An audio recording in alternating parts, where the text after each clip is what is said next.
نحمده ونصلي ونسلم على سيدنا ومولانا محمد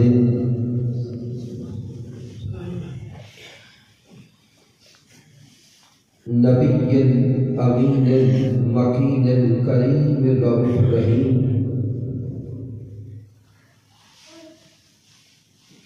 أما بعد فأعوذ بالله من الشيطان الرجيم بسم الله الرحمن الرحيم قال الله تبارك وتعالى في القرآن المجيد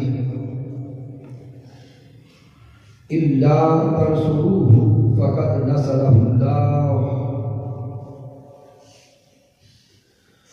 إذ أخرجه الذين كفروا ثاني اثنين إذ هما في الغار إذ يقول لصاحبه لا تحزن إن الله معنا سبحان الله صدق الله مولانا العظيم إن الله وملائكته يصلون على النبي يا أيها الذين آمنوا صلوا عليه وسلموا تسليما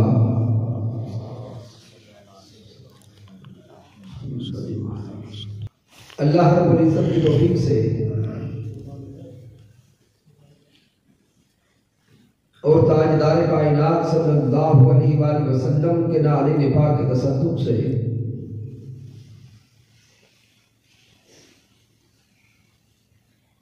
تیسرے ماہانہ درس عرفان قرآن میں اللہ رب العزت کی توفیق سے ہم حاضر ہیں اور رب کائنات کی بارگاہ اقدس میں دعا کرتے ہیں کہ مالک کائنات اس درس عرفان قرآن کو اپنی بارگاہ اقدس میں قبول فرمائے۔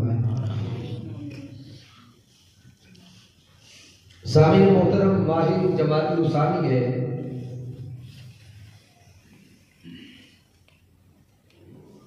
اور ماہ جمادی الثانی کی نسبت بالخصوص دو ہستیوں سے ہے۔ ایک ہستی شہزادی مصطفیٰ حضرت سیدہ کائنات سیدہ طیبہ طاہرہ سیدہ فاطمہ الزہرا سلام اللہ تعالی علیہا سے، اور دوسری نسبت تاجدار صداقت ہم سفر مصطفیٰ یار غار مصطفیٰ اور صاحب مزار مصطفیٰ صلی اللہ علیہ وسلم سے حضرت ابو بکر الصدیق رضی اللہ تعالی عنہ۔ لہذا آج کے درس عرفان قرآن کے لیے شان حضرت ابو بکر الصدیق رضی اللہ تعالی عنہ کو چنا ہے۔ سبحان اللہ۔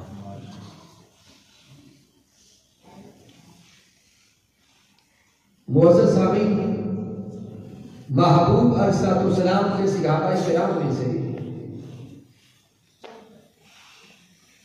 اگر حضرت ابو بکر الصدیق رضی اللہ تعالی عنہ کا مقام و مرتبہ دیکھیں تو کئی اعتبار سے حضرت ابو بکر صدیق رضی اللہ تعالی عنہ کو منفرد مقام حاصل ہے۔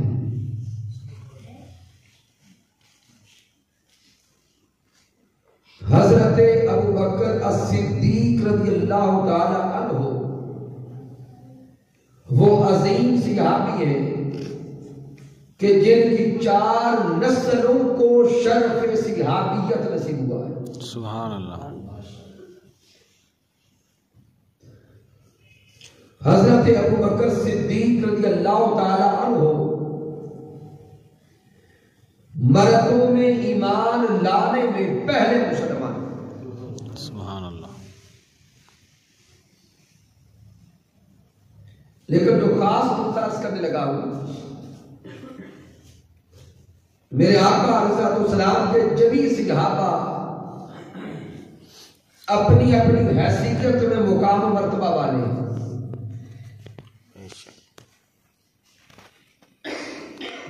لیکن حضرت ابو بکر الصدیق رضی اللہ تعالیٰ عنہ کے علاوہ باقی جمیع صحابہ کرام کے تعارف صحابیت کو اگر دیکھیں، یا تو زبان مصطفیٰ صلی اللہ علیہ وسلم سے صحابہ کرام کا تعارف صحابیت ہوتا ہے، یا دوسرے صحابہ یہ اعلان کرتے ہیں کہ فلاں بھی صحابی ہے، یا آج کے دور میں ہمیں متقدمین کی کتب سے پتہ چلتا ہے کہ صحابہ کرام کی صف میں فلاں فلاں نام بھی ہے.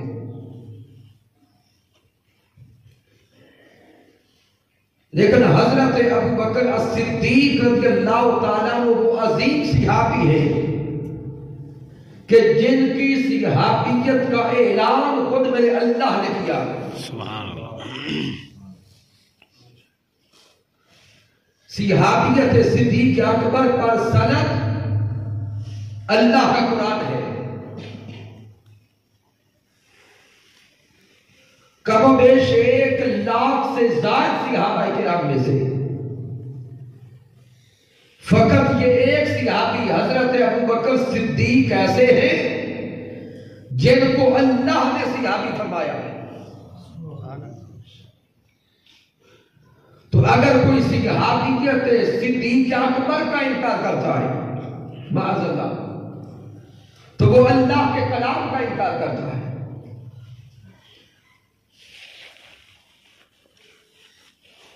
اگر حضرت ابو بکر صدیق کے نام نامی کو دیکھیں تو آپ کا اصل نام ابو بکر صدیق نہیں، ابو بکر یہ آپ کی کنیت ہے اور صدیق آپ کا لقب ہے. آپ کا اصل نام عبداللہ ہے. حضرت ابو بکر صدیق کا اصل نام کیا ہے؟ عبداللہ. ابو بکر یہ آپ کی کنیت ہے.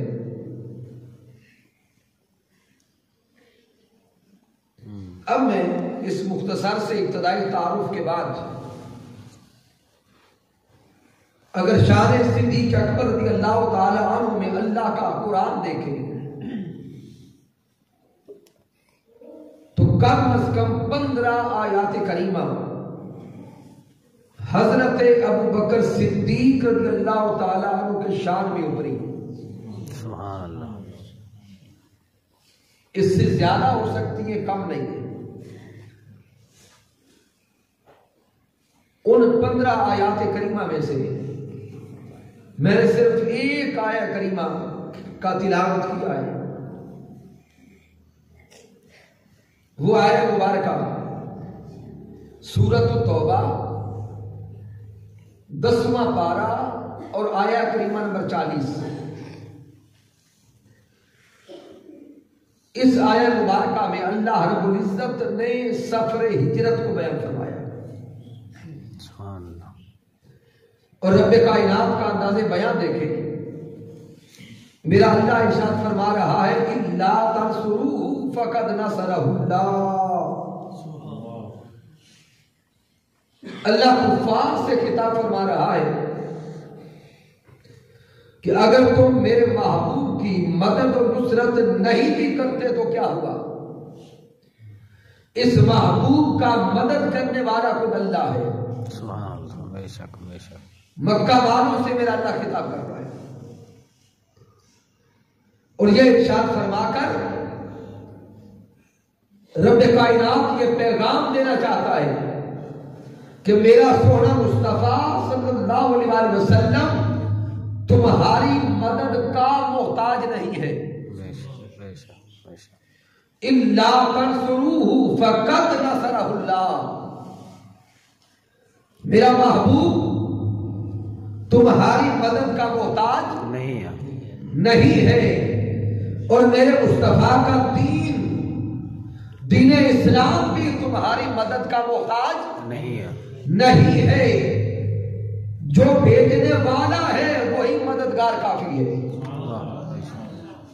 یہ ارشاد فرمانے کے بعد آگے میرے اللہ نے اشارہ دیا اس اخرجہ الذین کفروا ثانی اثنین اذ ہما فی الغار کہ جب ان بدبخت کفار نے سونے مصطفیٰ صلی اللہ علیہ وسلم کو مکہ سے نکلنے پہ مجبور کر دیا. تاجدار کائنات صلی اللہ علیہ وسلم نے مکہ کو چھوڑا اور مدینہ منورہ کی طرف ہجرت فرمائے. اب ان الفاظ کے اندر ہجرت مدینہ کا بیان ہے. اب وہ ہجرت مدینہ کا منظر ذہن میں لائے کہ رات کا پہر ہے. میرے آقا علیہ السلام کے دروازے کے باہر کفار دشمن ننگی تلواریں لے کے کھڑے معاذ اللہ شہید کرنے کا ارادہ لے کر. اللہ رب العزت نے فرمایا محبوب قرآن کی تلاوت فرما, زمین سے مٹھی اٹھا, ان بدبختوں کی طرف پھینک, یہ نابینا ہو جائیں گے اور میرے سونے محبوب آپ ان کے درمیان سے نکل جائیں. جس کا بیان پھر میرے اللہ نے فرمایا وما رمیت اذ رمیت ولکن اللہ رمی.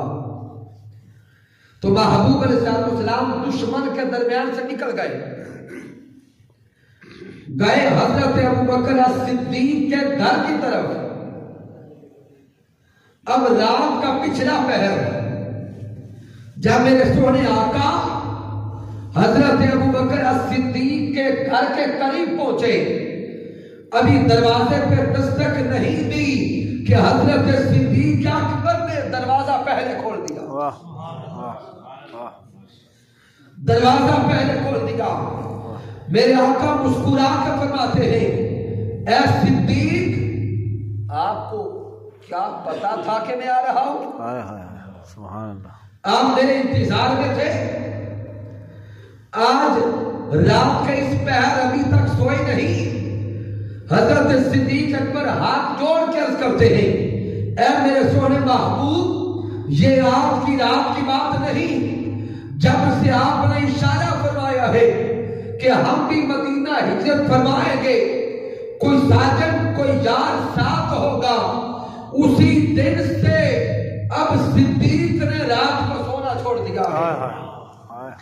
ساری رات جا کر دروازے کے پاس کھڑے ہو کر سونے محبوب آپ کا انتظار کرتا ہوں کہ کب وہ رات آ جائے اور محبوب کے لیے مجھے دروازہ کھولنا. تو حضرت ابوبکر صدیق رضی اللہ تعالی عنہ پیارے آقا علیہ السلام کے انتظار میں تھے. صدقے جائیں حضرت ابوبکر صدیق کے عشق مصطفیٰ پر. آپ نے صرف دروازے پہ انتظار ہی نہیں کیا, آپ نے جانے کے بھی سارے اہتمام فرما لیے. راستے کا تعین کر لیا, رکنا کہاں ہے وہ ڈیسیژن لے لیے, پھر جہاں رکنا ہے وہاں کھانا کس نے پہنچانا ہے وہ ساری تربیت فرما دی. تو یہ ہیں آقا علیہ السلام کے عظیم عاشق رازدار مصطفیٰ. بے شک بے شک. تو سامعین آقا علیہ الصلوۃ والسلام حضرت ابوبکر صدیق رضی اللہ تعالیٰ عنہ چل پڑے۔ اب راستے کا منظر بھی بڑا عجیب ہے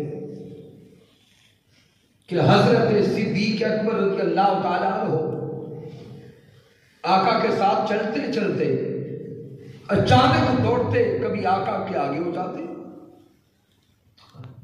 تھوڑی دیر آگے چلتے، پھر اچانک دوڑتے اور آقا کے پیچھے ہو جاتے، تھوڑی دیر کے بعد اچانک کبھی دائیں طرف کبھی بائیں طرف۔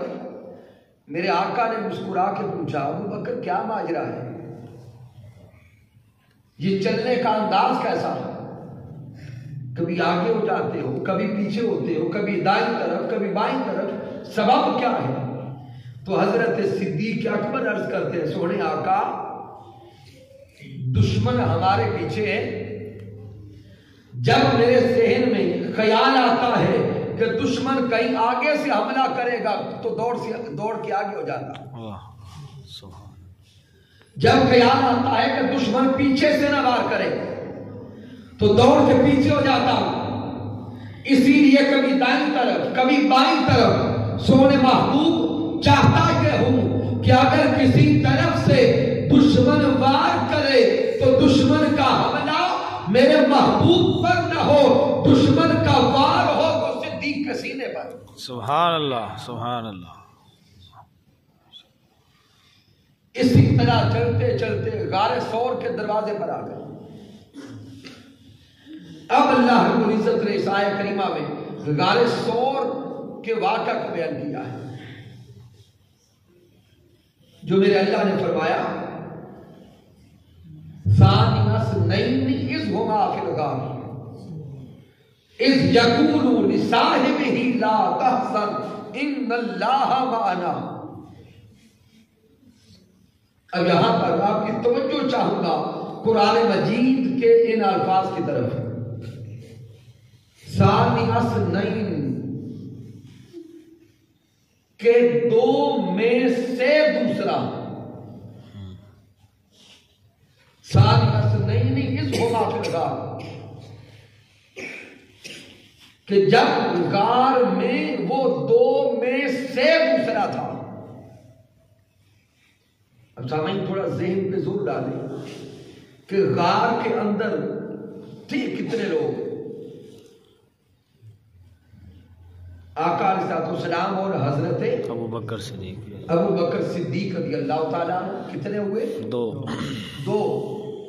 اللہ رب العزت کے انداز بیان میں غور کریں، اللہ فرماتا ہے ثانی اثنین دو میں سے دوسرا۔ تو اگر رب کائنات چاہتا تو دونوں کا نام بیان کر فرما دیتا، لیکن اللہ رب العزت نے نام بیان نہیں کیے، وہ بات پردے میں رکھی، فرمایا کہ دو میں سے دوسرا، ثانی اثنین اذ ہما فی الغار اذ یقول لصاحبہ لا تحزن ان اللہ معنا۔ دو میں سے دوسرا۔ اب ذہن سوال کرتا ہے کہ ہیں تو کل دو، تو اب ان دو میں سے دوسرا کون ہے؟ تو سامعین سوچیں، اگر کوئی دوسرا ہے تو دوسرے کے ساتھ پھر کوئی پہلا بھی ہے۔ تو جب میرے اللہ نے فرمایا ثانی اثنین اذ ہما فی الغار کہ جب غار میں وہ دو میں سے دوسرا،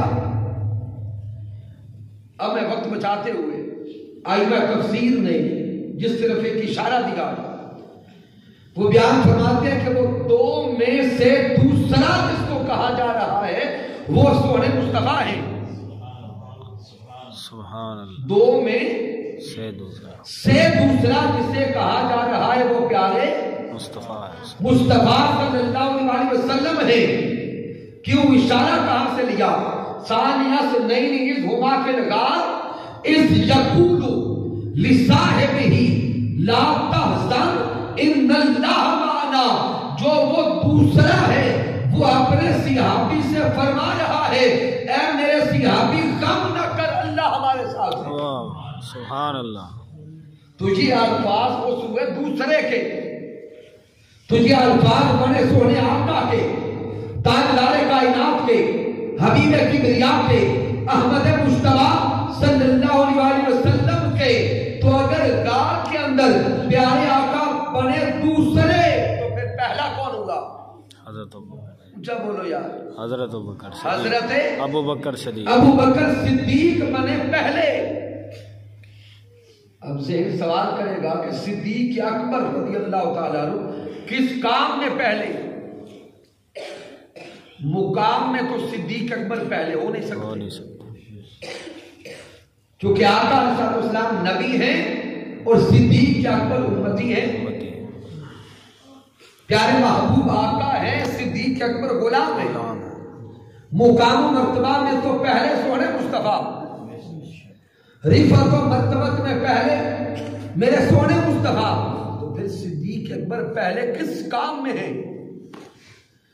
تو میرا اللہ اشارہ فرما رہا ہے غار ثور میں داخلے کی طرف۔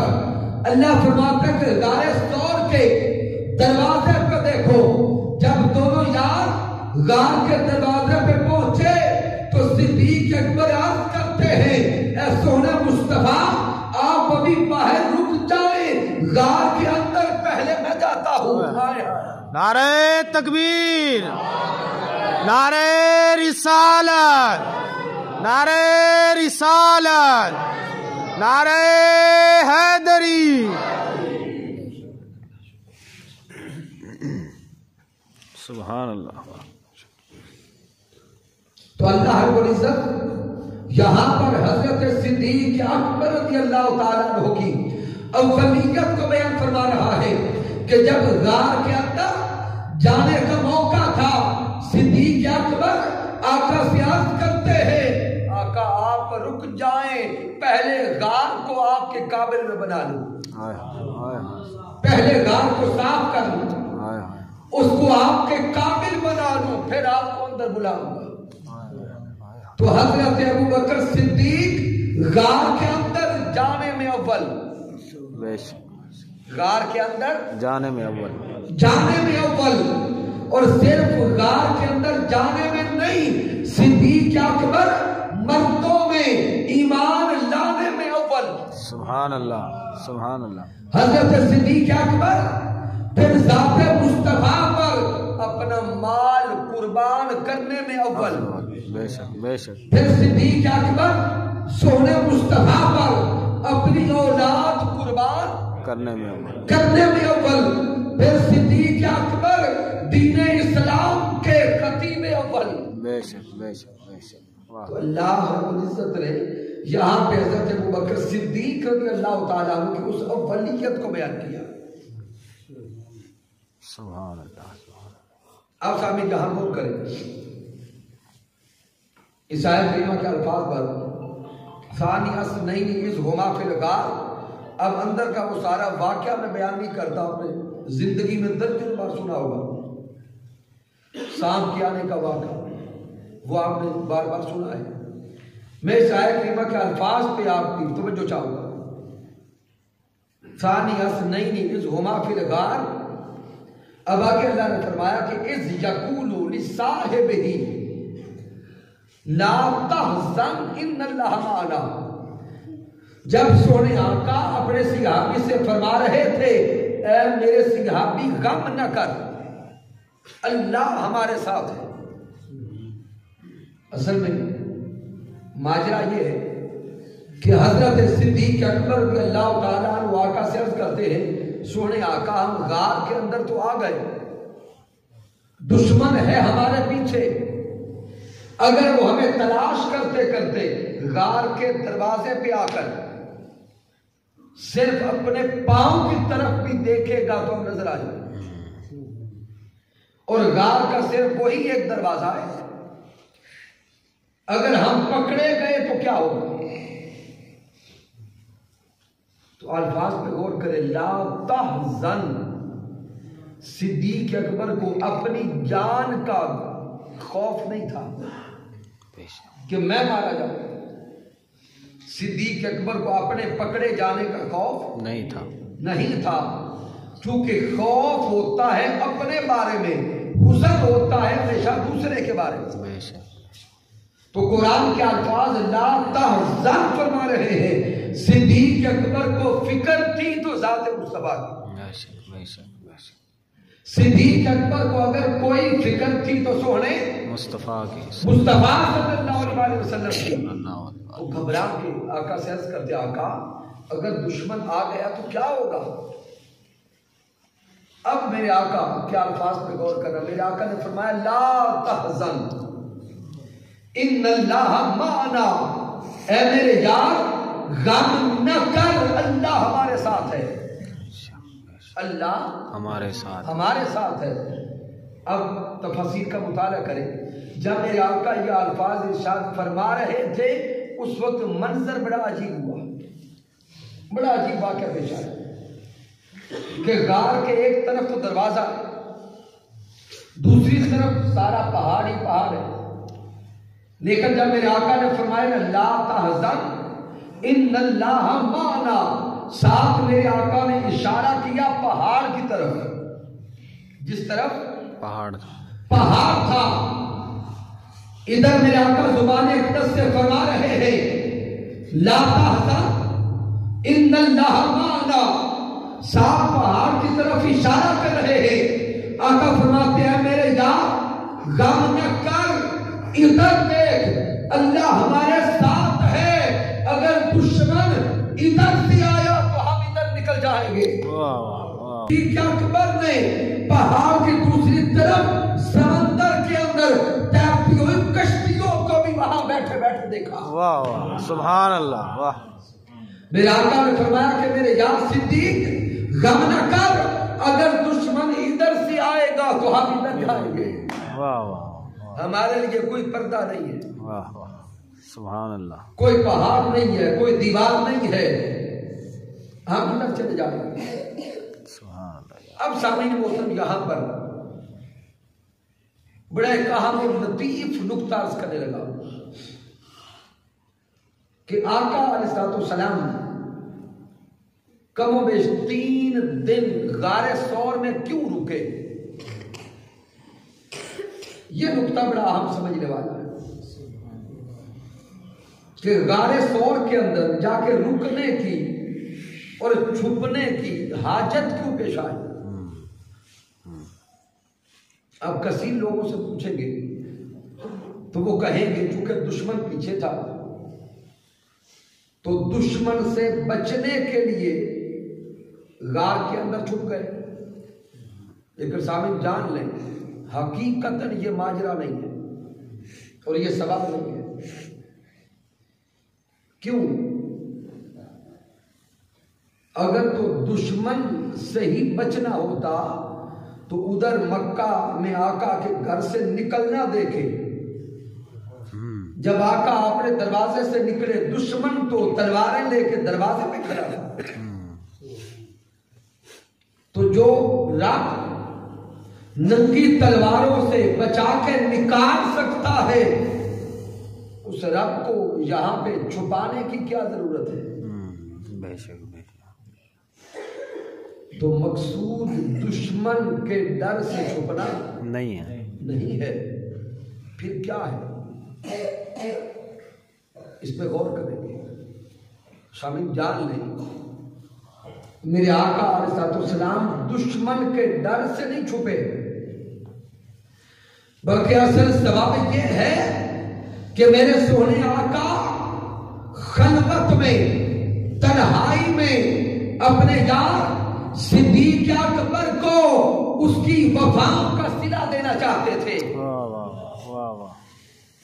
کہ جب سے میرے آقا نے نبوت کا اعلان فرمایا دین متی پر سب سے زیادہ خرچ کرنے والی ذات صدیق اکبر کی ہے. بے شک بے شک. دین متی کے لیے ہر وقت کوشاں رہنے والی ذات صدیق اکبر کی ہے. میرے محبوب نے چاہا کہ وہ یار جو ہر وقت جان دینے کے لیے مال دینے کے لیے اولاد لٹانے کے لیے ہر وقت تیار رہتا ہے اس کی وفاؤں کا صلہ دیا جائے. اس کی وفاؤں کا صلہ دیا جائے. اور محبتوں میں وفاؤں کا صلہ مال و دولت نہیں ہوتا، محبوب کا دیدار ہی وفاؤں کا صلہ ہوتا۔ نعرہ تکبیر، نعرہ رسالت، نعرہ حیدری، بے شک بے شک، سبحان اللہ۔ محبوب کا دیدار ہی وفاؤں کا صلہ ہوتا ہے، چونکہ محبتیں دنیا کا مال نہیں چاہتی، محبتیں دنیا کا مال و متاع نہیں چاہتی، محب ہمیشہ یہی چاہتا ہے کہ اور کوئی نہ ہو، سامنے یار کا مکھڑا ہو، میں دیکھوں تو سامنے چہرہ یار کا ہو، اور کوئی نہ دیکھے بس میں دیکھتا چلا جاؤں۔ ہائے ہائے ہائے ہائے، سبحان اللہ۔ تو تاجدار کائنات صلی اللہ علیہ وسلم نے چاہا کوئی ایسا موقع بنایا جائے کہ جس مقام پر اور کوئی بھی نہ ہو، صرف میرا یار صدیق ہو، رج رج کے مجھے دیکھے۔ غار ثور کے اندر کم و بیش 3 دن اور 3 راتیں حضرت صدیق اکبر اور سونے مصطفیٰ رہے۔ جب میرے مصطفیٰ دیکھتے تو سامنے چہرہ صدیق کا ہوتا، جب صدیق اکبر دیکھتے تو سامنے مکھڑا محمد مصطفیٰ کا ہوتا۔ سبحان اللہ، سبحان اللہ۔ تو غار ثور کے اندر یہ رکنا، یہ دشمن کا ڈر نہیں تھا، صدیق اکبر کی وفاؤں کا صلہ دینا تھا۔ تو سامنے کون صدیق اکبر؟ کئی جہاد سے، کئی اعتبارات سے آپ کو صحابہ میں ایک منفرد مقام ملا۔ میرے آقا علیہ السلام جن کو خود اپنا مصلی عطا فرمایا،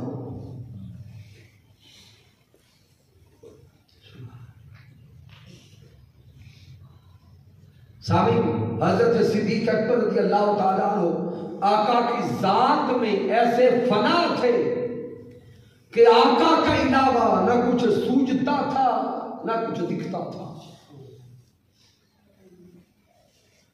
اور حضرت ابو بکر الصدیق رضی اللہ تعالیٰ عنہ دین اسلام کے خطیب اول ہیں، دین اسلام کے خطیب اول، خطیب اول۔ قیامت تک دین اسلام کا جو بھی خطیب بنے گا وہ فیض حضرت ابو بکر صدیق سے پاتا۔ اب میرے دوست سوچیں گے کہ یہ خطیب اول کیسے بنے؟ اختصار کے ساتھ میں یہ واقعہ عرض کر دیتا ہوں۔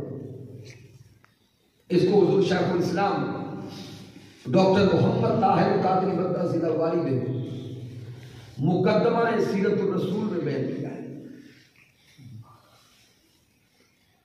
کہ ابھی مسلمانوں کی تعداد 38 یا 39 تھی۔ میرے آقا علیہ السلام رات کے پہر میں حضرت زید بن ارقم رضی اللہ تعالیٰ عنہ کے گھر میں پہاڑ کی چوٹی پر ان صحابہ کو بلا کے درس قرآن دیا کرتے ہیں۔ سبحان اللہ۔ ایک رات میرے آقا علیہ السلام نے اللہ کا پیغام پہنچایا، سن کر حضرت صدیق اکبر رضی اللہ تعالیٰ عنہ جلال لیا اور آقا کی بارگاہ میں عرض کرتے، سونے آقا، میرا دل چاہتا ہے کہ صحن کعبہ ہو اور میں کفار کو اکٹھا کر کے کہوں کہ جن بتوں کے سامنے تم جھکتے ہو وہ سارے جھوٹے، عبادت کے لائق ایک ذات اللہ کی ہے، اور اسی اللہ نے سونے محبوب کو سچا رسول بنا کے بھیجا ہے۔ میرے آقا علیہ السلام نے فرمایا کہ ابو بکر، ابھی مسلمانوں کی تعداد کم ہے، دشمن تعداد میں اور طاقت میں زیادہ ہے، تو حکمت کا تقاضا ہے کہ ابھی اس عمل کو تھوڑا لیٹ کیا جائے. لیکن صدیق اکبر رضی اللہ تعالیٰ عنہ بیٹھ ہو گئے خاموش ہو کر. چند دن گزرے، آپ کعبۃ اللہ کا طواف کرنے گئے. دن کا وقت ہے. جب حرم کعبہ میں پہنچے تو دیکھتے ہیں کہ مکہ کے سردار دائیں بائیں ٹولیاں لگا کے بیٹھے. ابو جہل بیٹھا تھا، ابی لہب بیٹھا تھا، عتبہ، عتیبہ، وہ سارے مکہ کے سردار الگ الگ ٹولیاں لگا کے بیٹھے. بس جو ہی دیکھتے گئے تو عشق کمال پہ آ گیا. آپ سے رہا نہ گیا. آپ کعبۃ اللہ کی دیوار کے ساتھ کھڑے ہو گئے اور سارے مکہ کے اور کفار کو بلا کے کہتے ہیں آؤ میری بات سنو. ابو جہل کو بلا لیا، ابو لہب کو بلا لیا، دیگر کفار کو بلا لیا. جب وہ آ گئے تو حضرت صدیق اکبر نے ان کے خداؤں کو چیلنج کر دیا. آپ نے فرمایا کہ جن کے سامنے تم جھکتے ہو وہ سب جھوٹے ہیں. عبادت کے لائق ایک ذات میرے اللہ کی ہے، وہی وحدہ لا شریک ہے، وہی لم یلد ولم یولد ہے، اور اسی اللہ نے میرے محبوب محمد مصطفیٰ کو سچا رسول بنا کے بھیجا. سامعین اب سوچیں، اگر کسی کے سامنے اس کے وڈیرے کو جھوٹا کہا جائے تو وہ نہیں چھوڑتا. تو صدیق اکبر نے تو ان کے خداؤں کو جھوٹا کہا. وہ طیش میں آ گئے. معاذ اللہ صدیق اکبر کو مارنا شروع کر دیا. آپ پہ تشدد کیا، اتنا مارا کہ اپنی طرف سے صدیق اکبر کو شہید کر کے گئے. صدیق اکبر بے ہوش ہو گئے. آپ کے گھر والوں کو پتہ چلا تو اٹھا کر لے گئے. پورا دن گزر گیا، حضرت ابوبکر صدیق کو ہوش نہیں آیا. رشتہ داروں کو پتہ چلا تو رشتہ دار اکٹھے ہو گئے. دوسرا دن گزر گیا، حضرت صدیق اکبر کو ابھی بھی ہوش نہیں آیا.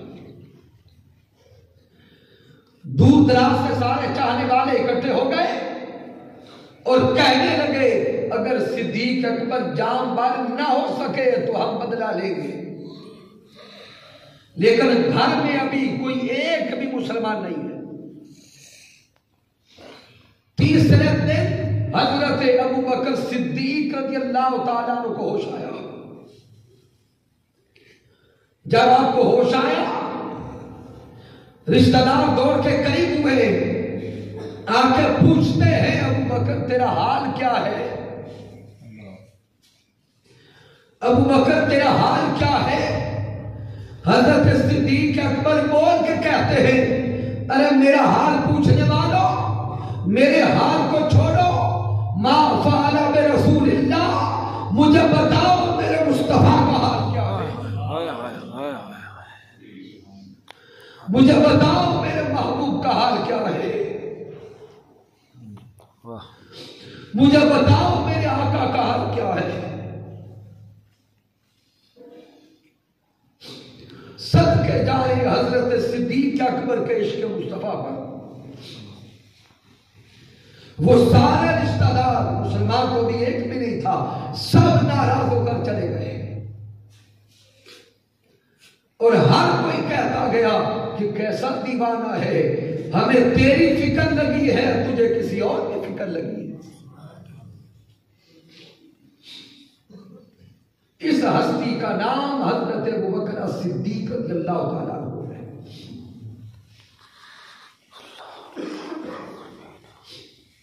پھر سامعین اختتام کی طرف آتے ہوئے پیغام کے طور پہ جو نقطہ عرض کرنے لگا ہوں کہ جب حضرت ابوبکر صدیق رضی اللہ تعالیٰ عنہ کے وصال کا وقت قریب آیا، اس کو امام جلال الدین السیوطی رحمۃ اللہ تعالیٰ علیہ نے بیان کیا. پھر کئی کتب حدیث میں یہ روایت موجود ہے. راوی حضرت علی شیر خدا رضی اللہ تعالی عنہ خود ہے کہ جب حضرت صدیق اکبر رضی اللہ تعالی عنہ کے وصال کا وقت قریب آیا، آپ علالت میں تھے، بیماری میں تھے، تو آپ نے حضرت علی شیر خدا رضی اللہ تعالی عنہ کو بلایا۔ جب حضرت علی شیر خدا رضی اللہ تعالی عنہ تشریف لائے، صدیق اکبر رضی اللہ تعالی عنہ علالت تباہ کی وجہ سے لے کے تھے۔ علی شیر خدا پہنچے تو آپ بیٹھ گئے اور سر کی طرف علی شیر خدا کو بٹھایا۔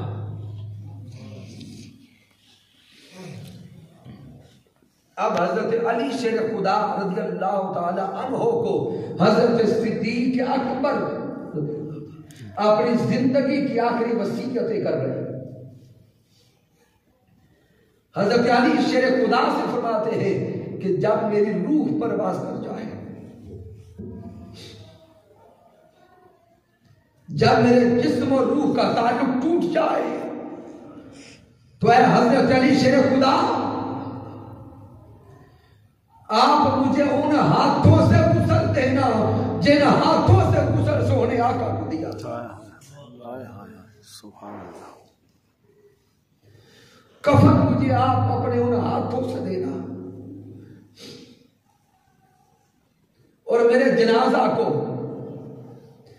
میرے جسد خاکی کو، جسد اطہر کو پیارے محبوب علیہ السلام کے روضہ اقدس میں لے جا کر سونے آقا سے آپ عرض کرنا کہ آقا آپ کا غلام آیا ہے اور آپ کی صحبت میں پناہ چاہتا ہے۔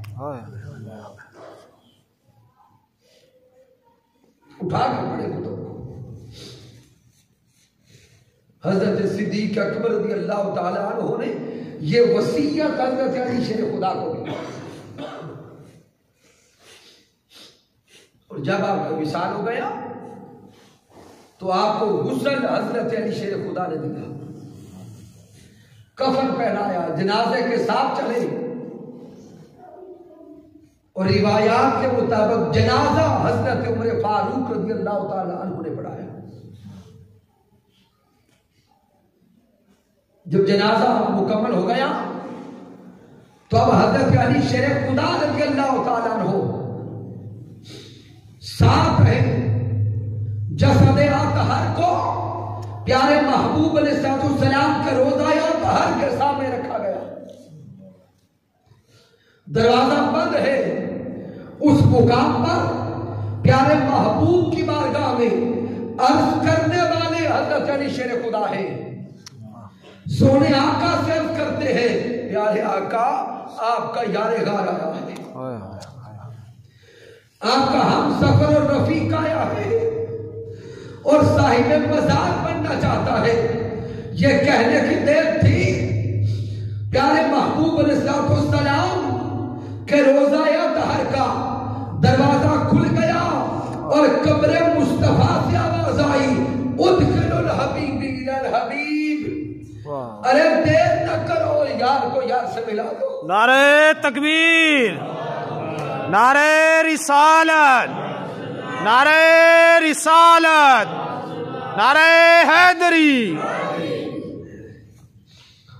تحریک منہاج القرآن اس مادیت کے دور میں اور اس فتنہ پروری کے دور میں پھر سے اس امت کو جوڑنے کا پیغام دے رہی ہے اور حقیقت سمجھا رہی ہے کہ وہ بدبخت جو ایک ٹولہ صحابہ کا نام لے کر زبان تام دراز آل مصطفیٰ پہ کرتا ہے، حق کے ساتھ اس کا بھی کوئی تعلق نہیں، اور ایک وہ ٹولہ جو آل کا نام لے کر زبان صحابہ پہ کھولتا ہے، حق کے ساتھ اس کا بھی کوئی تعلق نہیں۔ اگر اسلام کی حقانیت چاہتے ہو تو ایک ہاتھ میں دامن آل مصطفیٰ کا تھامو، دوسرے ہاتھ سے دامن اصحاب مصطفیٰ کا۔ سبحان اللہ، سبحان اللہ۔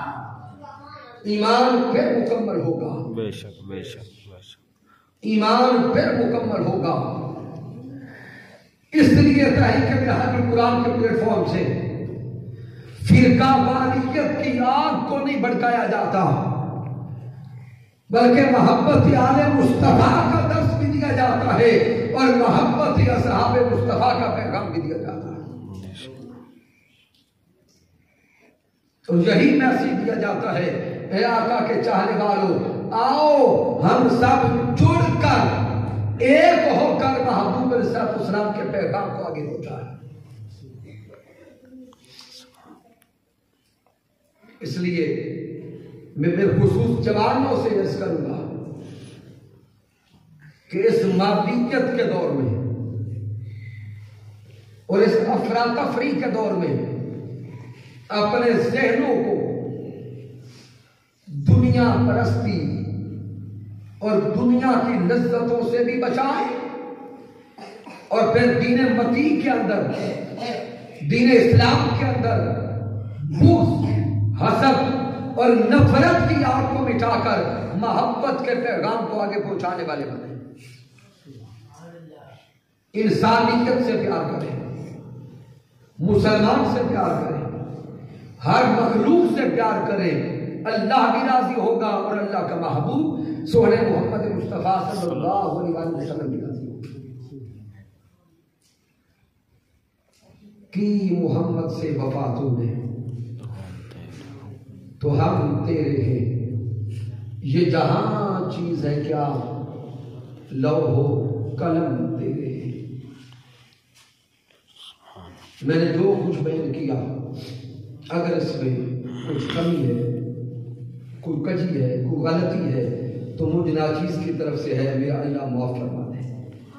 اگر اس میں کوئی اچھائی اور کمال ہے تو اللہ کی عزت کی قسم میرا کوئی کمال نہیں، میرے اللہ کا کرم ہے، آقا علیہ السلام کی رحمت ہے، اور میرے قائد، میرے مربی، میرے استاذ حضور شیخ الاسلام ڈاکٹر محمد طاہر قادری مدثر اللہ علیہ کی صحبت کا فیضان ہے۔ آئندہ ماہ درس عرفان قرآن شاید 18 یا 19 تاریخ کے قریب جو بدھ آئے گا، 16 انشاءاللہ تعالی 16 فروری بروز کنفرم نہیں بدھ آئی تھی انشاءاللہ تعالی، میرے اللہ نے چاہا تو درس عرفان قرآن ہوگا۔ جتنے بھی احباب تشریف لائے ہیں، کیا محسوس کرتے ہیں کہ اس درس عرفان قرآن میں آنے سے کوئی فائدہ بھی ہوتا ہے؟ تھوڑا سا بول کے بتائیں گے، پکی بات ہے۔ اگر فائدہ سمجھتے ہیں اور یہ چاہتے ہیں کہ یہ درس عرفان قرآن ہر مہینے آگے بڑھتا رہے، چلتا رہے، تو اپنے ساتھ اپنے دوستوں کو، بھائیوں کو، عزیز و اقارب کو لے کے آیا کریں۔ وما علینا الا البلاغ المبین۔